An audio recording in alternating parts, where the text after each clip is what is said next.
예, 안녕하십니까. 삼성선물 리서치센터에서 환율 분석 맡고 있는 전승지입니다. 연초부터 테이퍼링 이야기가 나와서요. 오늘은 좀 이 이야기를 자세히 좀 해보려고 합니다. 이 테이퍼링이 외환시장과 달러화에는 어떠한 영향을 미칠지 이야기를 해보고요. 또 오늘 환율 말씀드리도록 하겠습니다. 먼저 어제자 환율 보시도록 하겠습니다. 예, 어제 환율은 4.8원 하락한 1095.1원에 마감을 하였습니다. 어제 같은 경우는 달러 지수가 하락을 하기도 했고요. 또 위안화 장중에는 그 내고 물량도 꽤 실리면서 환율이 좀 하락 압력을 받기도 했습니다. 근데 이제 위안화 환율 같은 경우는 그 장 초반에 상승을 하기도 했었거든요. 또 하단에서는 만만치 않게 결제 수요가 나오면서 굉장히 변동폭이 또 크진 않았고 일단 90원대 중반에서 마감을 했습니다. 어제 외국인 동향 보시면 외국인들이 다시 주식을 매입 하기 시작을 했습니다. 코스피 시장에서는 한 2천억 원 정도, 코스닥은 미미하게 순매수를 했고요. 채권 시장에서는 채권 시장에서도 미미하지만 500억 원 정도 순 투자하는 흐름이 나타났습니다. 밤사이 금융시장 흐름들을 보시면요. 어제 달러 지수가 다시 올랐습니다. 근데 최근에 달러 지수 상승한 이유가 미국 금리 상승이었는데 어제 같은 경우는 미국 금리가 하락했음에도 불구하고 달러 지수가 강세를 나타냈습니다. 그래서 어제 외환시장을 움직인 것은 미국 쪽 이슈보다는 유럽 쪽 이슈인 것으로 판단이 되는데요. ECB 관계자들이 어제 유로 강세가 부담스럽다라는 발언들을 쏟아냈습니다. 라가르드 총재 같은 경우는 ECB 정책 이반자들이 달러 대비 유로 강세에 극도로 주의를 기울일 것이다. 이렇게 언급을 했고요. 프랑스 중앙은행 총재 같은 경우도 환율이 물가에 미치는 영향을 면밀히 주시하고 있다. 이렇게 밝히기도 했습니다. 이런 이제 발언들도 있었고요. 또 이탈리아에서는 정정 불안 이슈도 있었습니다. 이탈리아 연정 내 소수파를 이끄는 렌치 전 이탈리아 전 총리가 렌치 당 안에 있는 그런 장관들이 탈당을 할 수도 있다라고 밝히면서 연정이 좀 불안하지 않을까 이렇게 좀 부각이 되기도 했습니다. 어제 이제 미국 국채금리 같은 경우는 다시 1.1%대 밑으로 내려왔거든요. 어제 미국 국채금리가 하락한 이유는 미국 그 12월 CPI가 0.4% 정도 나왔는데 예상에 부합하는 수준이다라는 평가였고 30년물 입찰도 무난하게 소화가 됐고 또 최근에 일부 연준 관계자들의 발언이 매파적이었다면 어제 같은 경우는 브레이너드 연준 이사가 현재 채권 매입 속도가 적절하고 필요하면 더 늘릴 수도 있다 이렇게 발언을 하기도 했고요. 또 클라리다 부의장 같은 경우도 인플레가 2%까지 도달할 때까지 금리를 올리지 않을 거다 이렇게 이제 발언을 하면서 미국 국채 금리는 하락을 했습니다. 어제는 일단은 유럽 쪽 이슈에 초점을 맞추면서 달러는 강했고요. 그래서 차트 보시면 유로 약세가 두드러졌고 호주 달러, 뉴질랜드 달러는 워낙 변동성이 큰 통화들이고 파운드화가 어제 유로 대비는 강세를 나타내기도 했습니다. BOE 총재가 엊그저께 이제 마이너스 금리 일축하면서 영향을 미쳤고요. 어제 아시아 통화들이 전반적으로 강했고 신흥 통화들은 혼조를 나타내는 모습이었습니다. 어제 주식 같은 경우는 다우는 빠졌고 나스닥은 일단은 올랐거든요. 그래서 주식 같은 경우는 전체적으로 좀 혼조를 보이는 그런 흐름들을 나타냈습니다. 밤사이 달러는 강했다라고 보시면 될 것 같고요. 사실 테이퍼링 이야기가 이렇게 연초부터 빠르게 나올 거라고는 시장이 다 예상을 못했던 것 같습니다. 일단 보스틱 애틀랜타 연은 총재가 연말쯤 테이퍼링 가능할 것 같다 이렇게 얘기를 했고요.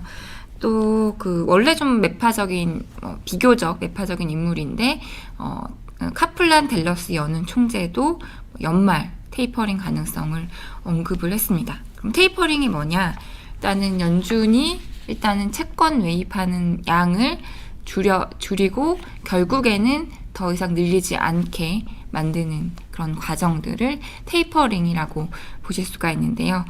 근래에 이제 금융위기 이후에 어떻게 대응을 했는지를 보시면, 일단 뭐 뒷부분에 말씀드리겠지만 금융위기 08년부터 시작해서 13년 말까지 QE1부터 QE3까지 자산 매입을 했는데 결국은 14년 1월부터 9월까지 테이퍼링을 단행해서 2014년 10월에 QE를 중단을 했고요. 그러니까 자산 매입, 자산을 늘리는 것을 중단을 했고 15년 12월에 금리 인상을 개시를 했습니다. 그래서 테이퍼링 하고 나서부터 금리 인상까지 한 2년 정도 걸렸다. 과거에는 그렇게 보시면 될 것 같고요. 금융위기 이후에 그 연준의 대응들을 보시면 일단은 금융위기가 발발하면서 0에서 0.25%까지 금리를 빨리 내렸고 08년 11월부터 시작을 해가지고 사실 이번 코로나 대응은 워낙 그 양적 완화를 압축적으로 돈을 쏟아 부었다면은 그 금융위기 이후에 QE 같은 경우는 완만한 속도로 좀 장기간에 걸쳐서 진행이 됐다라고 보시면 될 것 같습니다. 그래서 QE1, QE2, 그다음에 오퍼레이션 트위스트를 하게 되는데요. 이거는 채권 사주던 양은 그대로 하되 단기 채권을 좀 줄이고 단기 채권을 좀 늘리는 그런 과정이거든요. 어떤 영향을 미치냐면 단기 금리는 올라오고 좀 통화 정책은 긴축적으로 가져가되 장기 금리는 좀 상승을 억제하면서 장기 금리는 좀 안정을 시키는 그런 영향을 미친다라고 보시면 되고요. 그래서 보시면 그 단기 금리가 금값에 상당히 영향을 줄 수가 있는데 2011년 9월에 저점인데 오퍼레이션 트위스트를 시작하면서 미국 단기 금리가 이제 움직이기 시작을 했다. 통화 정책의 시그널을 보여주는 2년 단기 금리가 2011년 9월에 저점을 찍고 일단은 움직이기 시작했다. 이렇게 보실 수가 있고요. 그 다음에 그럼에도 불구하고 QE3를 2012년도 13년도 말까지도 이제 단행을 했거든요. 이제 13년도에 어떤 일이 있었냐면 사실 13년도에도 QE를 하다 보니까 액수를 늘려주고 시장이 금리 인상 또는 연준이 뭔가 이 완화적인 통화 정책의 속도를 줄일 거라는 생각들을 거의 안 했었거든요. 근데 갑자기 13년 5월 23일에 그 버냉키 의장이 나와서 테이퍼링 가능성에 대해서 언급을 합니다. 그래서 그때 막 국채금리 오르고 테이퍼 텐트럼이라고 할 정도로 시장이 긴축 발작을 하기도 하거든요. 그래서 결국은 14년 1월부터 테이퍼링을 하고 10월에 QE를 중단하고 2년 정도의 시차를 두고 그러니까 테이퍼링 시작한 이후에 2년 뒤에 금리 인상을 시작을 하게 됩니다. 결국은 테이퍼링을 한다는 것은 단기 금리 상승, 그러니까 금리 인상 시그널을 시장에 강하게 주는 것이기 때문에 금리 인상 신호로 시장이 이제 과거 경험도 있기 때문에 해석을 할 수 있다라고 보시면 되고요. 그러면 지금 이제 시장이 생각하는, 연준이 생각하는 금리 인상 개시 시점은 어느 정도이냐 보시면 지난 12월 연준의 점도표를 보시면 2023년부터는 뭔가 22년까지는 이제 금리 인상 연준 위원들의 금리 인상 기대가 거의 없는데 23년부터는 뭔가 변화의 조짐이 생기기 시작을 하고요. 또 연준 의사록에 따르면 이게 영어인데 이게 연준의 조사가 아니라 연준이 주요 채권 담당자들의 조사를 해보니 22년 하반기부터 테이퍼링을 그러니까 국채 매입 속도를 줄여서 23년에는 국채 매입을 23년 말에는 중단을 할 것 같다라는 의견들이 있다. 이렇게 조사한 것들을 발표를 했거든요. 그러니까 결국은 24년 한 정도부터는 금리 인상이 개시될 거라고 생각을 연준도 시장도 공감대를 갖고 있는 상황이다. 그러면 아까 이제 테이퍼링 시작하고 나서 금리 인상 개시까지 2년 정도의 시차가 과거에 있었기 때문에 그러면 22년 초부터는 테이퍼링을 시작해야 되지 않겠느냐라고 이야기가 나올 수 있다라고도 생각을 하시면 좋을 것 같습니다. 그렇기 때문에 사실은 지금 연초에 나온 23년 말 테이퍼링 개시 가능성이 사실 아예 이상한 얘기는 아니거든요. 2년 정도의 시차를 가지고 간다면.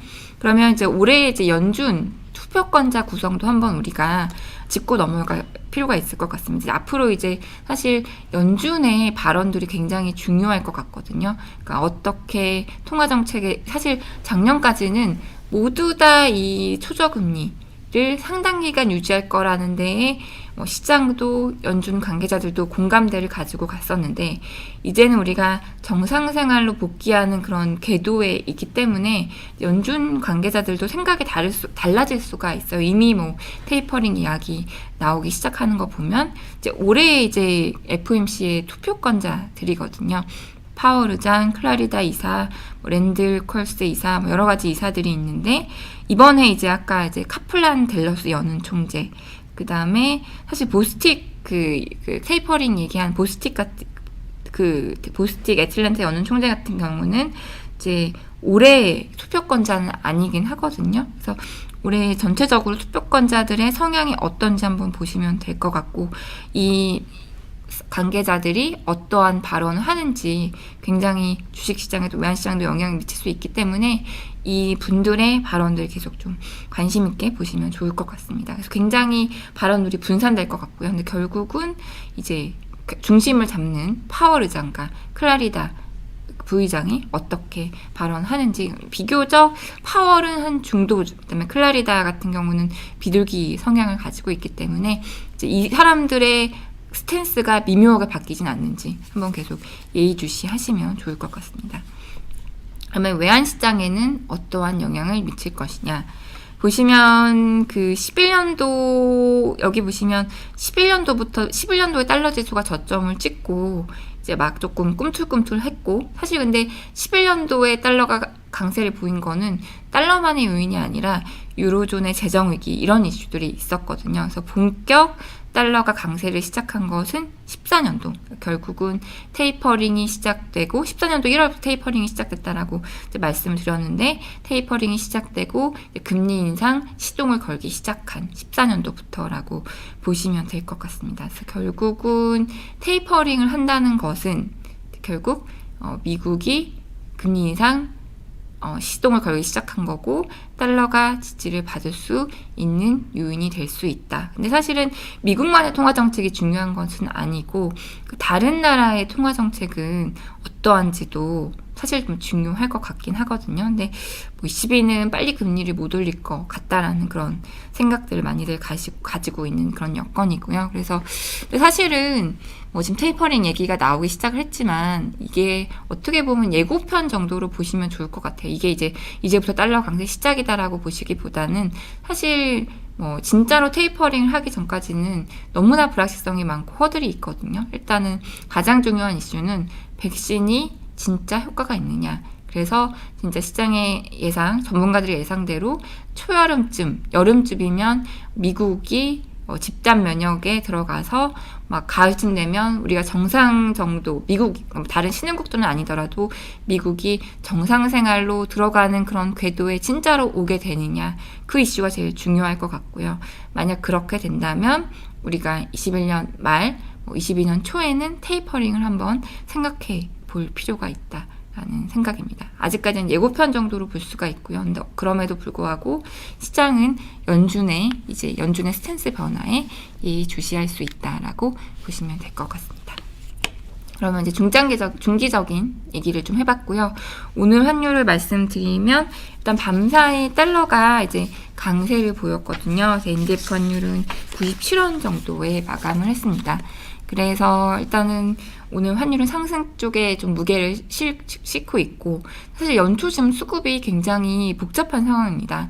어제 조선업체 선박 수주했던 거 물량이 꽤 나왔다고 얘기들이 나오는데, 또 그럼에도 불구하고 환율이 그렇게 많이 밀리진 않았거든요. 근데 연초에 해외 투자하시는 것들 때문에 하단에서도 수요도 꽤 많은 것 같아요. 그래서 연초 수급이 혼탁하다? 상당히 혼란스러운 상황인데, 그렇기 때문에 전체적인 달러와의 흐름, 위안화 흐름에 좀 더 민감하게 움직일 수 있는 여건이라고 보시면 될 것 같습니다.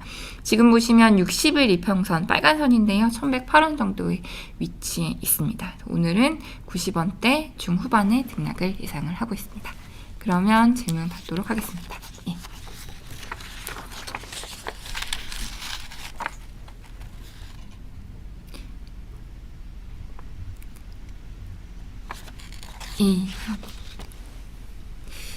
트리플 크라운, 이제 전 3%에 내일 나갑니다. 금요일에 나가고 있습니다. 화질이 많이 구리군요. 좀 신경 써주시면 좋겠습니다. 된장국님이 테이퍼링 말없이 눈 칠 때까지 말없이 할 것 같은데 이미 시작한 것 아닌가요? 100줄이고 80 풀고 90 줄이고.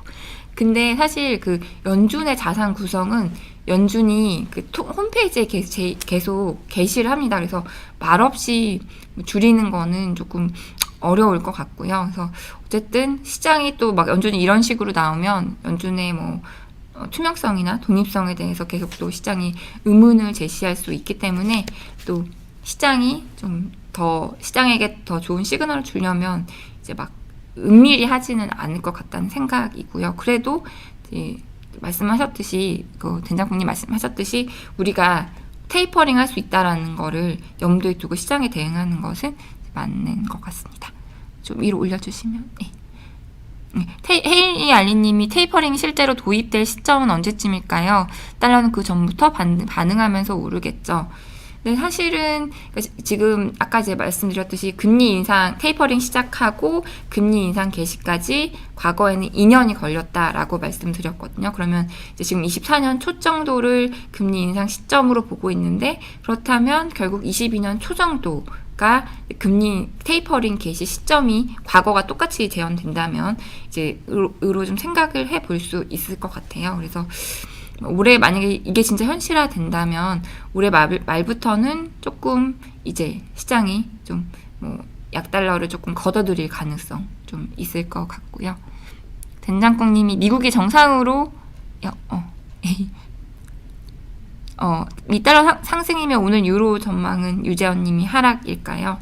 사실은 이게 사실 어제 밤 사이의 이야기거든요. 어제 22가 막 유로 강세 싫다 이렇게 얘기하면서 또 많이 빠졌기 때문에 오늘은 또 좀 반발 매수세가 있을 수도 있습니다. 단기적으로는요. WS님이 연준의 테이퍼링과 바이든 정부의 부양책 규모에서 위로 좀 올려주시면 어디 갔죠? 규모에서 시장의 유동성 변화는 어떻게 변할까요? 사실 이제 그 연준의 그 유동성 대응과 바이든 정부의 그 재정 정책은 좀 다른데요. 사실 작년도 미국 정부의 재정 정책은 어떻게 보면 통화 정책이라고 볼 수도 있어요. 그러니까 정부가 보통 돈을 풀 때는 예를 들면 이 돈은 전기차에 투자를 하면 좋겠어. 이 돈은 예를 들면 이 산업에 투자를 하면 좋겠어 하고 이렇게 투입을 할 건데 작년에 막 투입한 돈은 꼬리표 없이 막 개인들한테 돈을 퍼주는 기업들한테 모르겠고 일단 대출을 해주는 어떻게 보면 막 유동성을 늘리고 금융시장에 돈이 많이 갈 수 있는 그런 성향의 돈이었거든요. 근데 이제 그 바이든 행정부가 이제로 진짜로 이제 인프라 투자하고 친환경에 투자하고 그런 그 재정 정책은 어떻게 보면 작년과는 좀 성격이 다른 그러니까 증시로 흐르는 돈보다는 실물 경기로 흐르는 돈이 될 수가 있거든요. 물론 이제 개인들한테 2,000달러 지급하는 그런 돈들은 다시 또 증시로 올 수 있는 돈이지만 그런 꼬리표가 붙은 돈들은 증시에 오는 돈, 그러니까 우리 금융시장의 유동성과는 조금 다르다고 좀 보시면 좋을 것 같습니다. TS 실시간 방송만 하는 거 이동엽님이 일단은 유튜브 제가 그냥 항상 게시되는 걸로 알고 있거든요. 삼성선물 홈페이지 그 유튜브 방송 그 구독 채널에 있습니다. 치스킴님이 만약에 테이퍼링 올해 시작하면 미국 기준금리 인상은 내년에 시작하겠죠? 14년 테이퍼링 언급한 이후에 15년 중순에 기준금리 인상한 것처럼요. 제가 앞쪽에 말씀드렸는데 14년 1월에 테이퍼링이 시작이 됐고 15년 12월에 금리 인상이 시작이 됐거든요. 그러니까 2년 정도 시차가 있다라고 보시면 되고 과거 상황이 똑같이 재현된다면 만약에 그러니까 24년 1월에 금리를 인상하려면 22년 초쯤에는 테이퍼링이 시작한다. 그러니까 과거는 2년 정도 시차가 있었다라고 보시면 될 것 같습니다. 이윤아님이 현지 시간 14일 바이든 경기 부양이랑 파월의 웨비나 있는데 어떤 시그널을 줄 것 같은가요?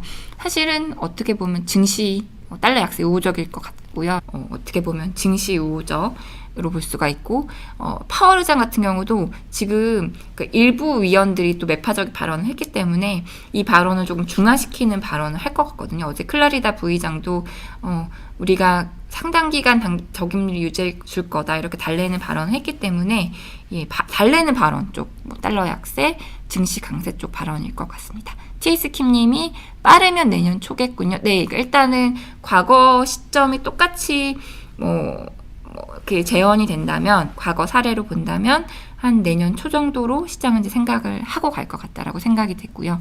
용재리님이 미국 장기 국채 금리가 1% 돌파한 게 어떤 큰 의미가 있나요?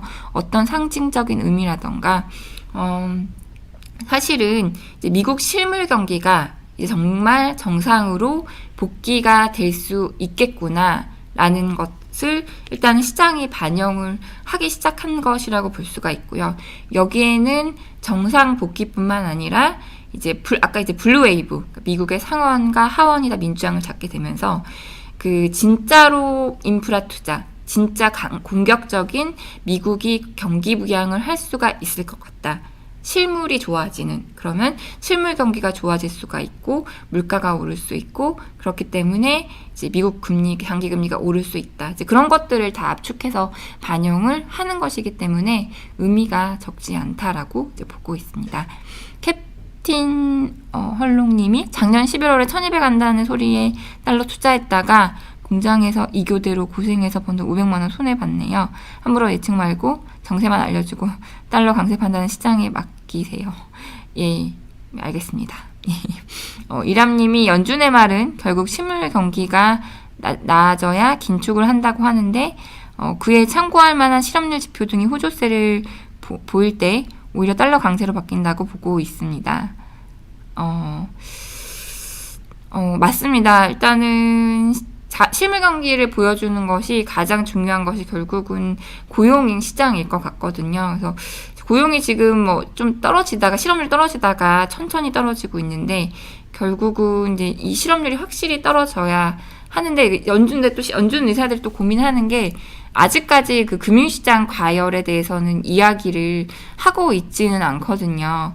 근데 이제 금융시장 과열과 실물 경기 흐름, 이제 어떤 것에 초점을 맞추느냐가 좀 중요할 것 같은데, 아무리 이제 고용이 안 떨어져도 시장 버블이 너무 심하다. 물론 이제 지금 연준의 스탠스는 다른 지표보다는 고용이 제일 중요하다. 고용이 안 떨어지면 금융 버블 우리가 용인하겠다라는 그런 스탠스인 것 같거든요. 네, 고용이 일단은 제일 좀 중요한 거는 맞을 것 같습니다. 헨리 알리님이 과거보다는 굉장히 좋은 질문이십니다. 페이스가 압축적으로 진행될 가능성은 없을까요? 돈을 풀 때도 이후 회복도 굉장히 압축적이었는데요. 저도 굉장히 이제 고민하고 동감하는 그런 부분입니다. 그러니까 연준이 한 3년 동안 해야 될 그런 양적 완화를 이제 한 번에 1년 안에 진행을 했거든요. 이제 그렇기 때문에 되돌림도 굉장히 빠를 가능성도 좀, 지금 아까 이제 테이퍼링 시작하고 나서 금리 인상까지 2년 걸렸다고 말씀드렸는데, 그 시차도 좀 좁아질 수는 있겠죠. 저도 그렇게 동감을 하고 있습니다. 유재원님이 오늘 달러는 계속 강세로 갈 거라고 생각하시나요? 예, 감사합니다.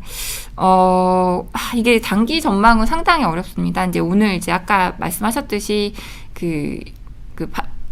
바이든 당선자가 이제 부양책에 대해서 언급을 할 거라고 얘기를 했고, 파월 의장도 발언이 예정돼 있기 때문에 다시 달러는 오늘은 조금 또 흐름이 강세에서 약세로 시작을 갈 수도 있을 것 같습니다. 이람님이 장기국채 1% 돌파한 것은 장기국채 싸게 입찰하려고 던졌다는 시각이 있는데 어떻게 보시나요? 항상 1% 돌파한 것. 근데 사실은 사실 올해 30년물 입찰도 있긴 한데, 어떻게 보면 연초부터 이렇게, 사실 시장이 만든 1%거든요. 연준이 만들었다기보다는 미국 정부가 만들었다기보다는 워낙 굵직한 이슈가 있었기 때문에 블루 웨이브가 있기도 했고, 또 연초부터 테이퍼링 발언이 있었기 때문에 이렇게 약간 어떻게 보면 이제 음모론일 수도 있는데, 입찰을 싸게 하려고 하기보다는 어떻게 보면 진짜 시장이 중요한 이벤트를 반영했다라고 보고 있습니다. 예. 아닙니다. 사실은 저도 이렇게 막 방향성에 대해서 이렇게 항상 조심해야겠다라고 생각을 하는데 또 방향성을 제시하지 않으면 또 무슨 대체 결론이 뭐냐 이렇게까지 하시는 분들이 있어서 저도 중심을 잡으려고 노력을 하고 있습니다. 예. 저는 이제 내일 3프로TV에서 뵙도록 하고요. 예. 일단은 오늘 좋은 하루 보내시고 내일 뵙도록 하겠습니다. 예. 감사합니다.